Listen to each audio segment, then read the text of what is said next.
आज जो हम लोग पढ़ने जा रहे हैं, कल हम लोगों ने क्या चीज़ देखी थी, इक्वेशंस ऑफ मोशन। आज हम लोग जो पढ़ने जा रहे हैं उन्हीं इक्वेशंस ऑफ मोशंस को कैसे निकालते हैं। इसे निकालने के दो तरीके हैं, ग्राफिकली और नॉन ग्राफिकली। ठीक है, आज हम लोग जो तरीका देखने जा रहे हैं वो नॉन ग्राफिकली देखने जा रहे हैं। ठीक, ग्राफिकली जो देखेंगे, पहले हम लोग क्या काम करेंगे, ग्राफ्स को समझेंगे। ग्राफ समझने के बाद हम लोग क्या काम करेंगे, नॉन ग्राफिकली ग्राफिकली वाला तरीका। तो आप लोगों को जैसे पता होगा, फर्स्ट इक्वेशन ऑफ मोशन हम लोगों ने कर ली डायरेक्टली, अबे याद है पक्का, एक्सेलरेशन वाले फॉर्मूले से। एक बार फिर से याद दिलवाऊं, चलो देखो कुछ ऐसा किया था, a is equal to v minus u upon t। ठीक है, तो ये क्या थी आपकी फर्स्ट इक्वेशन ऑफ मोशन। अरे ठीक है, नहीं थी, है ना। तो a इज इक्वल टू क्या है आपका, एक तो ये आया।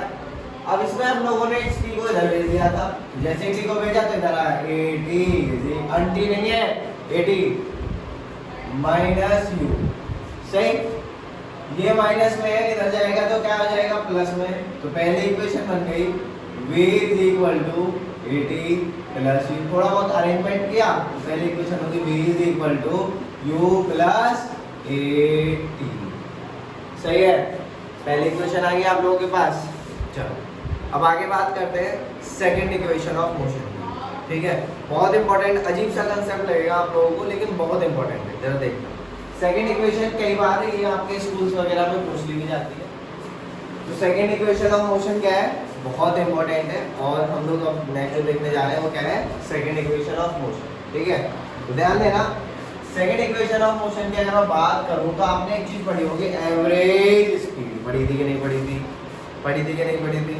और एक एवरेज स्पीड का फॉर्मूला ही पढ़ा था, क्या था। तो उन दोनों चीजों को इक्वेट करके हम लोग एक फॉर्मूला निकालने जा रहे हैं।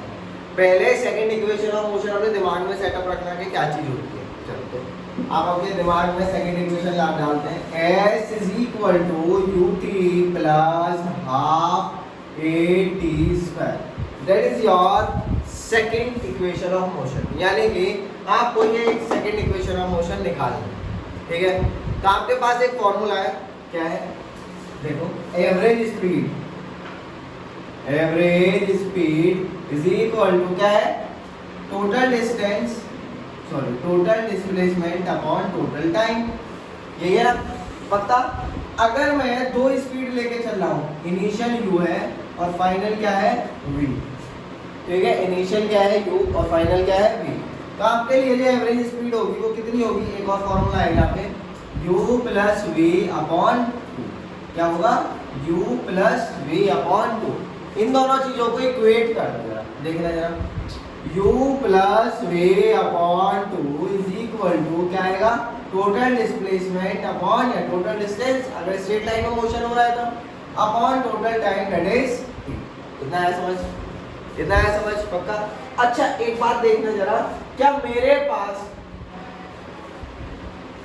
सेकंड इक्वेशन ऑफ मोशन में कहीं पे v है, नहीं है ना, नहीं है ना। तो मैं क्या काम करूं, इस v को हटाऊंगा। अब मैं अपना दिमाग लगा के क्या काम करूं, इस v को रिप्लेस करूं, और मेरे पास v कहां से निकल के आ सकता है, ऊपर। अरे देखो ऊपर जरा, v is equal to u plus at। तो from first equation of motion, ठीक है, फर्स्ट इक्वेशन ऑफ मोशन से आप लोग क्या काम करोगे, v की वैल्यू को यहाँ पे रखोगे। रखो तो जरा, देखो क्या आ रहा है, देख ले जरा। अरे देख रहे हो, वो देख कहीं भटक भटक तो नहीं जाते।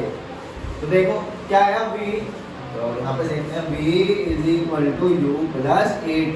आपको ये वैल्यू रखनी है, अरे रखवा दोगे पक्का।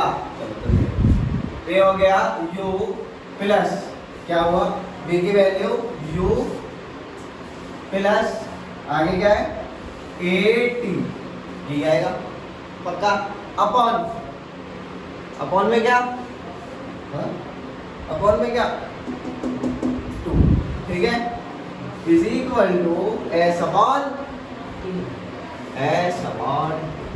सही है, चलो अब आगे देखना, u प्लस u, तुम प्लस तुम है 2u। सही है, ये क्या बनेगा यहाँ पे plus a t upon is equal to s upon t. सही है। इसके बाद देखो बहुत आसानी, इस टी को इधर भेज दो तो ये बना टी की मल्टीप्लाई हो जाएगी, तो ये आ गया 2ut plus a t upon 2 is equal to s. देखा देखा सा लग रहा है, ठीक है। इधर आपको क्या हो रहा है, देखा देखा सा लग रहा है, तो यहाँ पे टी की मल्टीप्लाई होगी। सही है ना। अब क्या काम करना है आपको, अब देखना जरा, देख रहे हो इस ये जो अपॉन अपॉन है इसको सेपरेट करके लिख लो, तो ये आएगा 2ut upon 2 plus a T square, T square क्या हो गया T multiply T upon 2 and यहाँ पे क्या रहेगा s। अब 2 से 2 कट गया, कुछ सही है पक्का। तो अब जरा देखना आपकी जो वैल्यू बनी s is equal to u t plus इस 1/2 को आगे लिख लेना हाफ बोलने के लिए, हाफ ए टी स्क्वायर। क्या ये आपकी सेकंड इक्वेशन ऑफ मोशन आ गई, ठीक है। बहुत इंपॉर्टेंट है, ज्यादातर यही पूछी जाती है, इस वजह से बोल रहा हूँ। ये होगी आपकी क्या सेकंड इक्वेशन ऑफ मोशन। अब आपको क्या काम करना है, आराम से ठंडे दिमाग से सोचना है कि मेरी जो थर्ड इक्वेशन ऑफ मोशन थी, क्या मैं इन दोनों इक्वेशन ऑफ मोशंस का यूज करके मैं थर्ड इक्वेशन ऑफ मोशन निकाल सकता हूँ कि नहीं। सोचना दिमाग में।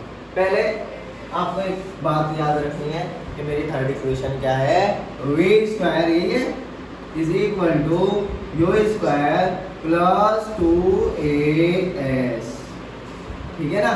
ये सारी की सारी किस्में होती हैं आपकी वेक्टर में होती हैं, लेकिन ऐसे बार बार ऐसे करके कैप कैप कैप लगाओगे एरो एरो तो अजीब सा लगता है, इस वजह से हम लोग क्या काम करते हैं, इसको ऐसे ही लिखते, ठीक है।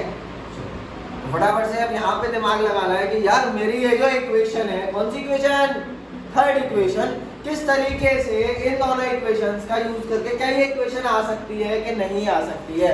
सबसे छोटी बात इसमें दिमाग की, बस आपको इतना सा दिमाग लगाना है कि इस इक्वेशन में से या इस इक्वेशन में से मैं कौन सी चीज गायब कर दूं, बस इतना सा दिमाग लगेगा और आपका आंसर आपके पास आएगा।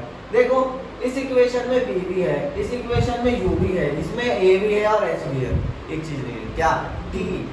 तो जब इस इक्वेशन में t नहीं है तो आपको क्या काम करना है, t की वैल्यू निकालनी है और सेकंड इक्वेशन में रख दो, ठीक है। और रख के देखो क्या मेरा आंसर आता है, ठीक। तो फटाफट से देखेंगे, इतना लिखो आप लोग फटाफट से, बहुत जल्दी से। तो दिमाग लगाया थोड़ा थोड़ा, नहीं लगाया है ना, चलो अब लगाते हैं।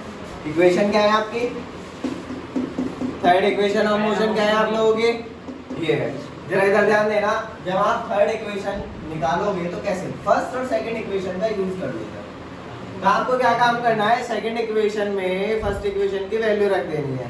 जरा इधर देखो, इस तरीके से आपकी इक्वेशन आपके दिमाग में होनी चाहिए, v square is equal to u square plus 2as। आपकी इक्वेशन ये है। और इस इक्वेशन का आप लोग कैसे कैलकुलेट करोगे, देखो पहले मैंने क्या काम किया, in second equation of motion, in second equation of motion, second equation of motion में आप लोगों को क्या काम करना है, putting the value of t, ठीक है ना। क्या काम किया, putting the value of t from, कहां से, फर्स्ट इक्वेशन, फर्स्ट इक्वेशन से t की वैल्यू निकाल के और सेकंड इक्वेशन में आपको रख देनी है। और जैसे ही आप लोग रखोगे और सॉल्व करोगे आपकी इक्वेशन आ जाएगी। चलो देखते हैं, ऐसा तो नहीं मैं झूठ बोल रहा हूँ, पुट दो s is equal to ut plus half at square, that is your second equation of motion। यही है ना आपकी सेकंड इक्वेशन मोशन, ठीक है ना। अब यही है पक्की बात, v is equal to u plus at। अब आप यहाँ से फर्स्ट इक्वेशन ये रही है आपकी और ये सेकंड इक्वेशन है, तो आप क्या काम करो, t की वैल्यू निकालो। कैसे निकालोगे, इसको इधर भेजो, v minus u is equal to at ना, फिर उसके बाद t की निकालिए, तो t is equal to v minus u upon t, आपकी वैल्यू सही है। अब ये वाली जो वैल्यू आई है आप लोगों की, इस वैल्यू को किस में रख दोगे? रखे। चलो तो देखते हैं। तो देखो कैसे कैसे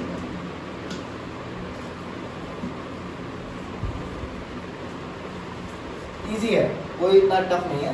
आपको क्या काम करना है, इस वैल्यू को यहाँ पे रखना है। s is equal to u, t की वैल्यू क्या रखनी है आपको? v minus u upon a, ठीक है ना, 80 प्लस हाफ, ठीक है, हाफ a। फिर t की वैल्यू क्या रखनी है? v minus u upon a और मल्टीप्लाई 2 बार करनी है, यानी कि स्क्वायर करनी है। सही है, 2 बार मल्टीप्लाई का मतलब क्या करना है आपको? स्क्वायर चिपका देना है, चिपका दिया। S is equal to, now solve कर लो इसको। ये क्या बना? इसकी मल्टीप्लाई इसमें, तो क्या बना? U v minus u square upon a, ये आएगा पक्का? चलो बहुत अच्छे। प्लस हाफ, या हाफ की जगह पे देखने जरा, ये ए स्क्वायर है, मैं इसको ऐसे लिख लूँ, ये समझाने के लिए, तो इसका स्क्वायर अपॉन ये हो जाएगा, नहीं होगा? पक्का? क्यों? क्योंकि a अपॉन बी, आप a अपॉन बी का होल स्क्वायर करते हो तो क्या आता है? a square upon b square. तो इस पूरे ब्रैकेट को a मान लिया, नीचे वाले को b मान लिया, सॉल्व करने की कोशिश करी तो ऐसे करें। सही है।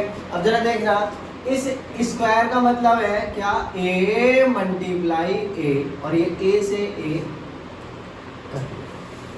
अब देखो तो क्या बचा? v minus u upon 2a, ये बच गया, ठीक है। और इसका क्या है? स्क्वायर। इसका क्या है? स्क्वायर। अब आगे देखो, अब देखो आप इसको सॉल्व करने की कोशिश करो। इस पूरे का क्या ले लोगे? एलसीएम।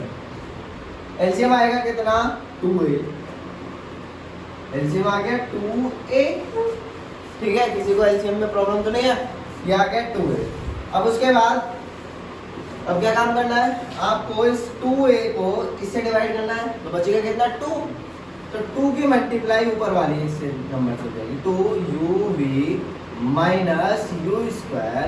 अब यहाँ पे क्या है? प्लस का साइन है, तो आपको क्या करना है? यहाँ पे प्लस लगाना, माइनस होता तो माइनस।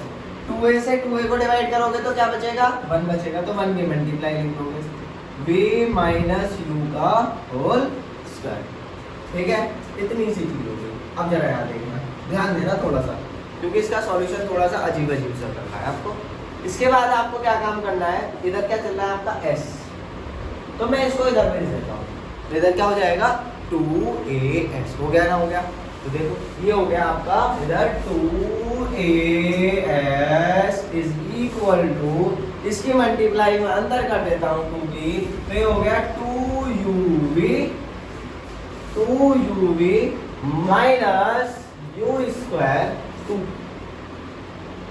माइनस 2u स्क्वायर, ठीक है, प्लस, अरे फॉर्मूला याद है, आइडेंटिटी a माइनस बी का होल स्क्वायर, ठीक है। तो वो आइडेंटिटी लगाते हैं, एक बार मैं याद दिलवा देता हूँ। यहाँ पे देखना जरा, a माइनस बी का whole square is equal to a square plus b square minus 2ab, ये आइडेंटिटी है। इस आइडेंटिटी से हम इस ब्रैकेट को ओपन करेंगे, तो जैसे ही आप ओपन करोगे क्या आएगा?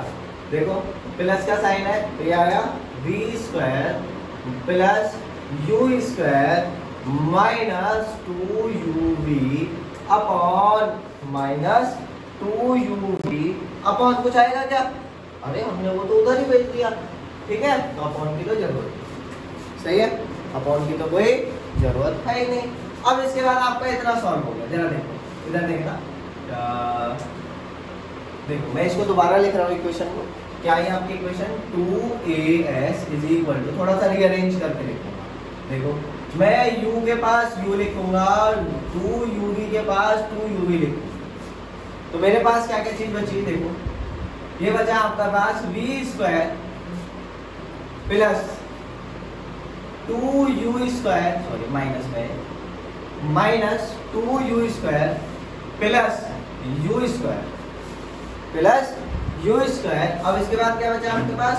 देखो जरा, ये प्लस में है, ये रहा यहाँ पे, और ये एक माइनस में, ये रहा यहाँ पे, अब बचा प्लस 2uv माइनस 2uv, ये 24 सा लग रहा है ना, इसको सही से लिख देना 2u। सही है, इतना है समझ। अब देखो काटा पीटी शुरू करो, ये दोनों सॉल्व कर लोगे, ठीक है। इन दोनों को सॉल्व करने के बाद क्या आएगा आपके पास, माइनस का यू स्क्वायर, सही है। दोनों सेम है, दोनों कट जाएंगे खुद से, सही है। अब इसके बाद आपको कुछ नहीं करना, 2as is equal to b square minus u square. आपकी आइडेंटिटी आपके पास आ गई, कुछ ऐसी दिख रही है कि नहीं दिख रही, हाँ। तो इसको क्या काम करो, इधर शिफ्ट कर दो, तो आपके पास जो आइडेंटिटी आई वो आई 2as plus u square is equal to v square. अब इसके बाद आपके पास जो सॉल्यूशन बचा उसको शिफ्ट करके लिख दो, 2u स्क्वायर प्लस 2a। यहाँ तक चीज क्लियर है, यहाँ तक कोई प्रॉब्लम है नहीं है ना, यहाँ तक समझ में आ गया ना, पक्का। देख लो एक बार इसको, बहुत आसान तरीका है और इस तरीके से आपने नॉन ग्राफिकली तीनों आइडेंटिटीज को, या सॉरी तीनों इक्वेशन ऑफ मोशन को प्रूव कर, यानी कि निकाल के दिखा दी भाई, है ना। इसमें सबसे इंपॉर्टेंट बात क्या है कि ये जो तीनों इक्वेशन ऑफ मोशन है ये तभी वैलिड होंगी, ये तब के लिए ही लगेंगी जब ए जो है आपका वो यूनिफॉर्म रहे, या फिर मैं बात करूं कांस्टेंट है, सीधा यूनिफॉर्म वगैरह छोड़ो, कैसा रहे, कांस्टेंट। कैसा रहे, ए की वैल्यू कांस्टेंट। अगर ए की वैल्यू लगातार चेंज हो रही है तो उस केस में आप ये इक्वेशन ऑफ मोशन यूज नहीं करोगे। ए कैसा होना चाहिए, कांस्टेंट होना चाहिए, आपको इतना ध्यान रखना। कांस्टेंट का मतलब कोई एक फिक्स वैल्यू हो, ऐसी ना हो ए की वैल्यू चेंज हो रही है, अभी 2 थी 2.1 हो जाए, 2.2 हो जाए, 2.3 हो जाए, है ना। 2 है तो जब तक पार्टिकल चल रहा है 2, अब मान लो 2 तक चला, यानी कि 2 मीटर पर सेकंड स्क्वायर तक चला, अब उसने क्या काम किया, एक्सेलरेशन बढ़ा दिया, 3 कर दिया। तो जहां से जहां तक के लिए 2 चला, वहां से वहां तक के लिए एक इक्वेशन लगाओगे, फिर एक्सेलरेशन की वैल्यू चेंज, तो इसका मतलब आपको इक्वेशन फिर से यूज करनी है। ऐसा नहीं करना कि आपने पूरे के लिए एक इक्वेशन यूज कर लिया, आपका जो न्यूमेरिकल है वो गलत हो, सही है। तो इंपॉर्टेंट चीज यहाँ पे यही है कि ए की वैल्यू कैसी होनी चाहिए, कांस्टेंट होनी चाहिए। यहाँ तक कोई भी प्रॉब्लम है तो मुझे बताओ, समझ में आ गया। बहुत इजी है, हम लोगों ने तीनों इक्वेशन आराम से कैलकुलेट करी है और बहुत मजा भी आया, सही है। इतना समझ में आया, चलो तो इतना देखो।